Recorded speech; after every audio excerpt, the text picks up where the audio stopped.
aan die hart lê. En dit is motorsport, want ons het nog nie eintlik in hierdie reeks veel oor motorsport vertel nie. En daar het regtig baie gebeur sover hierdie jaar, veral wanneer dit kom by Suid-Afrikaanse veldtydrenne of dan die SARRC. Hoe sê hulle nou weer in Engels? Om te sê daar het baie gebeur, maar is 'n understatement. Onthou, ons plaaslike nasionale rally ry championship of dan nou veldren kampioenskap is wêreldklas om die minste te sê. Ons het spanne, motors en renjaars wat elke jaar onder die voorlopers eindig by die Dakar woestynren. Maar as gevolg van 'n baie nat reenseisoen op die Hoëveld het die 2025 kampioenskap redelik laat afgeskop. Einde Junie om presies te wees. Die eerste slagveld was die Legends avontuurplaas net buite Cullinan oos van Pretoria. Die groot nuus was dat die voormalige kampioen Henk Lategan en sy medejaar Brett Cummings nie vir die resies opgedaag het nie. Daar het 'n paar skuwe by Toyota se renspan plaasgevind en Lategan, wat tweede een van die jaar se Dakar geëindig het hom vir die res van die 2025 seisoen op die internasionale World Rally Ry Kampioenskap toegespits. Maar met of sonder Lategan sou hierdie jaar se geveg oudergewoonte weer eens plaasvind tussen die twee ou aardsvyande, Toyota en Ford.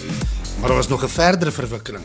Die legendariese Toyota renjaer, die boerseun van Stellenbosch, het na meer as 13 jaar sy getroue Hilux verruil vir wel 'n Toyota Hilux. Ons praat natuurlik van die Dakar-legende Giniel de Villiers.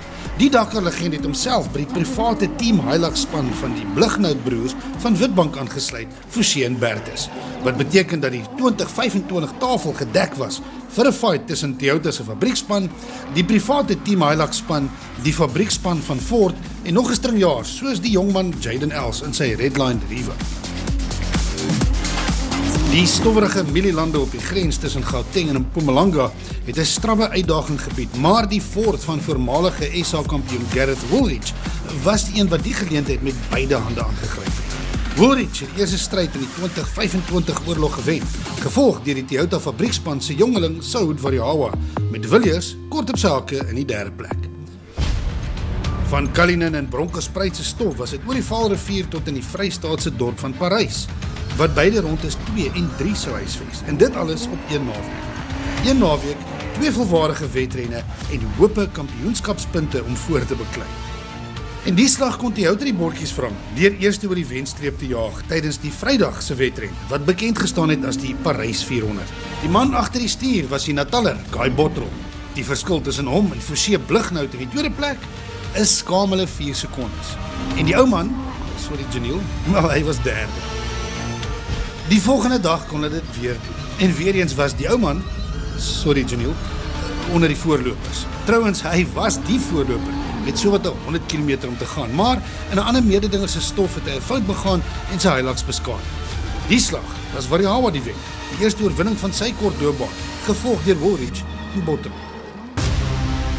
En toe skuif die hele veldren sirkus Wes-Kaap toe vir die eerste Outeniqua 400.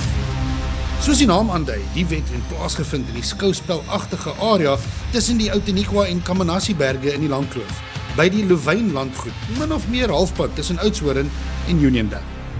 En wat 'n wonderlike wedren was dit. Eenvoudig skouspelagtig op alle fronte. Die omgewing en uitsigte was skouspelagtig, maar so ook was die aksie op die grondpaaie. En die slag was dit ons vriend, die ou man, sorry Giniel, wat vir die jong klomp 'n paar skoon hakskene kon wys.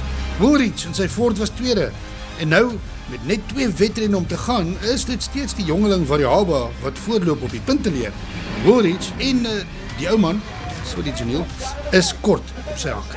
Die stryd tussen Ford en Toyota en Hiluxe en Rangers duur voort. As julle gedink het 'n nuwe Hilux of 'n Raptor is duur, maar hierdie bakkies kos rondom 15 miljoen rand een. Maar dan weer is dit ook nie heeltemal 'n gewone bakkie.